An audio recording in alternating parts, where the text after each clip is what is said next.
नमस्कार, आप देख रहे हैं न्यूज़ 7 हिंदी और मैं आपके साथ वंशिका। समाजवादी पार्टी के राष्ट्रीय अध्यक्ष अखिलेश यादव ने एक प्रेस वार्ता में बताया कि उनकी पार्टी से लगातार लोग जुड़ रहे हैं और एक बार फिर बड़ी संख्या में नेताओं ने समाजवादी पार्टी का दामन थामा है। अखिलेश यादव की मौजूदगी में देवेंद्र कुशवाहा, अमर यादव, राजन सिंह, नदीम अशरफ जैसी सहित कुल 8 लोगों ने समाजवादी पार्टी की सदस्यता ग्रहण की।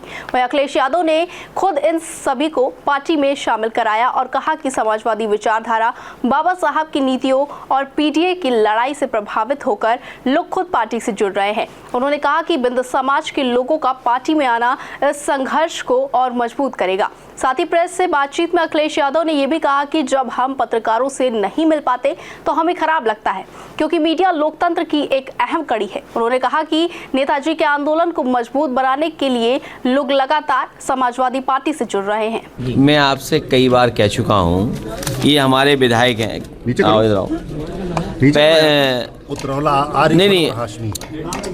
उतरौला के रहे हैं, विधायक थे आरिफ अनवर हाशमी जी, और इनके ऊपर लगभग 30 मुकदमे फर्जी लगाए गए। 30 मुकदमे। पहले कितने महीने जेल रहे? पहले 16 महीने रहे। 16 महीने जेल रहे, फिर 11 महीना जेल रहे, और उसके बाद 8 से 9 महीने और 8 से 9 महीने जेल रहे। बताइए आप। जाहिद बेग भी रहे कुछ दिन। अच्छा, आदरणीय आजम खान साहब का आपको पता ही है, जाहिद बेग यहीं था। अब मान लो यहाँ कोई मर जाए यहाँ पर, तो हम जेल चले जाएंगे क्या? अच्छा, रामेश्वर उनका भाई, कितने नाम लें, रमाकांत यादव, कानपुर के इरफान सोलंकी। तो ये भारतीय जनता पार्टी टारगेटेड जानबूझ करके अपमानित करती है, और अपमानित इसलिए करती है कि किसी इमोशन में आकर के कोई एक ऐसा स्टेटमेंट आ जाए जिससे बीजेपी को लाभ पहुंच जाए। ये जो भी अपमान किया जा रहा है, चाहे समाजवादी पार्टी की सांसद इकरा हसन के साथ हो या किसी अन्य समाजवादी पार्टी के पदाधिकारी या सांसद या विधायक या सदस्य के ऊपर, जानबूझ करके भारतीय जनता पार्टी के लोग अपमान कराते हैं, करते हैं प्रशासन के भी माध्यम से, और वो इंतज़ार करते हैं कि इमोशन में आकर के, किसी भाव में आकर के कुछ ऐसा बोल दें जिससे भारतीय जनता पार्टी पॉलिटिकल लाभ उठा ले। ये भारतीय जनता पार्टी की सांप्रदायिक और बंटवारे की, बांटने की, डिवाइड एंड रूल की राजनीति चलेगी नहीं। उत्तर प्रदेश की जनता, पीडीए के लोग मिलकर के भारतीय जनता पार्टी का सफाया करने जा रहे हैं इस बार।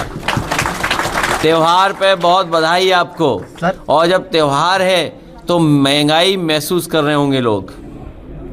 आज महंगाई उनके सामने है, और कभी गाना बना था कि महंगाई डाइन खाए जाते।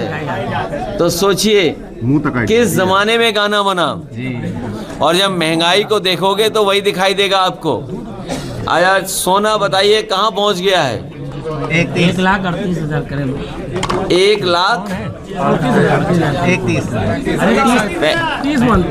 30,000 के ऊपर चला जा रहा है। और सरकार का पक्ष अलग है। एक मिनट जाइए, सरकार का पक्ष अलग है। चांदी कहाँ पहुंच गई है? सरकार दूसरा पक्ष अपना देखेगी, लेकिन कहीं न कोई षड्यंत्र, कहीं न कहीं साजिश, या कहीं न कहीं कुछ ऐसा चल रहा है जो हमें आपको नहीं पता है। कल को हो सकता है सोना नीचे कर दें। सवाल ये है कि गरीब परिवार अगर शादी करना चाहता है तो बताओ अपनी बेटी को क्या देगा, परिवार के सदस्य को क्या देगा? ये तो सोना चांदी का मामला हो गया। खाने पीने का मामला कितना महंगा है, नौकरी है नहीं, रोजगार है नहीं, और पूरी हमारी अर्थव्यवस्था चीन पर निर्भर हो गई है। हमारी पूरी अर्थव्यवस्था चीन पर निर्भर है। सोचिए, कल्पना कीजिए, चीन पर निर्भर जब अर्थव्यवस्था हो जाएगी तो न केवल आपका बाजार खा जाएगा चीन, ज़मीन भी आपकी छीन लेगा।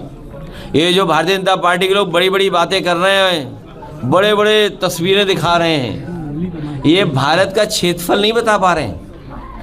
ये भारतीय जनता पार्टी के लोग जो बड़ी बड़ी बातें कर रहे हैं, भारत का क्षेत्रफल क्या है आज? या 2014 में भारतीय जनता पार्टी की सरकार जब बनी थी उस समय हमारे देश का क्षेत्रफल क्या था और आज क्षेत्रफल क्या नहीं बता पा रही भारतीय जनता पार्टी। क्या सर समझौता? आप भी पूछ लो, अगर आपको बता दें, हमें तो बता नहीं रहे, शायद आपको बता दें। अमित शाह जी ने एक आरजेडी की सूची देखी है, उसमें शहाबुद्दीन के बेटे को टिकट दिया गया है, तो उन्होंने चिंता जाहिर की है और कहा है कि बिहार में मोदी जी और नीतीश को मिलकर सरकार बनाए। देखिए, मैं उनके कई नेताओं के भाषण सुन रहा था, परिवारवाद, ये कोई सवाल है?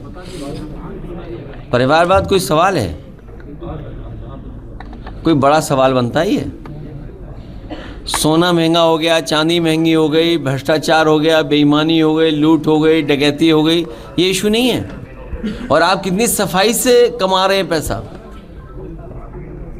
आप कितनी सफाई से लाभ पहुंचा रहे हो अपने लोगों को। मुनाफाखोरी, ज़्यादा मुनाफा लेना भी बड़े पैमाने पे भ्रष्टाचार माना जाता है।